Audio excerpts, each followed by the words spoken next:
America పౌరులకు US state department ఒక కీలక సూచన చేసింది. ఈ 21 దేశాల్లో పర్యటించొద్దంటూ లెవెల్ 4 డు నాట్ ట్రావెల్ అని ఒక అడ్వైజరీని ట్రంప్ ప్రభుత్వం జారీ చేసింది. డు నాట్ ట్రావెల్ జాబితాలో ఏప్రిల్లో 2 దేశాలను అమెరికా చేర్చింది. ఉగ్రవాదం, పౌర అశాంతి, అక్రమ నిర్బంధాలు, సాయుధ పోరాటం, ఆరోగ్య అత్యవసర పరిస్థితులు వంటి ప్రమాదాలను ఈ 21 దేశాల్లో పేర్కొంటూ ఈ హెచ్చరికను అమెరికా ప్రభుత్వం జారీ చేసింది. మరి అమెరికా పౌరులను ట్రావెల్ చేయొద్దు అంటున్న ఆ 21 దేశాలు ఏవి అంటే North Korea, Burkina Faso, Yemen, Iran, South Sudan, Syria, Democratic Republic of the Congo, Afghanistan, Lebanon, Central African Republic, Belarus, Iraq, Ukraine, Venezuela, Haiti, Libya, Somalia, Russia, Myanmar, Mali, Sudan. US state department రెగ్యులర్గా తమ travel advisory సిస్టమ్ను update చేస్తూ ఉంటుంది. మొత్తం 4 లెవెల్స్లో advisory system ఉంటుంది. Level 1 excise normal precautions అంటే సాధారణ జాగ్రత్తలు పాటిస్తూ ప్రయాణం చేయాలని అర్థం. ఇక లెవెల్ 2 ఎక్సైజ్ ఇంక్రీజ్డ్ కాషన్ అంటే ఈ దేశాల్లో ప్రయాణించేటప్పుడు ఇలాంటి జాగ్రత్తలు తీసుకోవాలి అని చెప్పే ఒక లెవెల్. లెవెల్ 3 రీకన్సిడర్ ట్రావెల్ అంటే ఈ దేశాలకు వెళ్ళడానికి ముందు ఒకసారి పునరాలోచించుకోండి అని చెప్పే ఒక లెవెల్ అన్నమాట.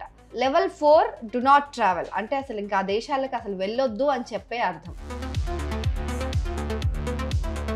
అయితే ఇంటర్నేషనల్ ట్రావెల్ కు సంబంధించి అమెరికా ప్రభుత్వం ఎన్ని హెచ్చరికలు జారీ చేసినా అమెరికన్లు మాత్రం వెనక్కి తగ్గడం లేదు.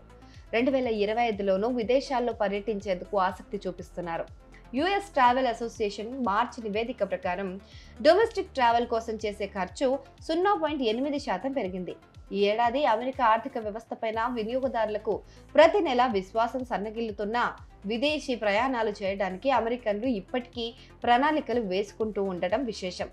రాబోయే 6 నెలల్లో రికార్డు స్థాయిలో అమెరికా పౌరులు విదేశీ ప్రయాణాలు చేయబోతున్నారని యుఎస్ ట్రావెల్ అసోసియేషన్ లెక్కలు చెబుతున్నాయి. ఇదిలా ఉంటే అమెరికన్లు విదేశాలకు వెళ్తుండగా ఇంటర్నేషనల్ ట్రావెలర్స్ మాత్రం అమెరికాను సందర్శించడానికి వెనకాడుతున్నారు. ప్రభుత్వ గణాంకాలే ఈ విషయాన్ని స్పష్టం చేస్తున్నాయి.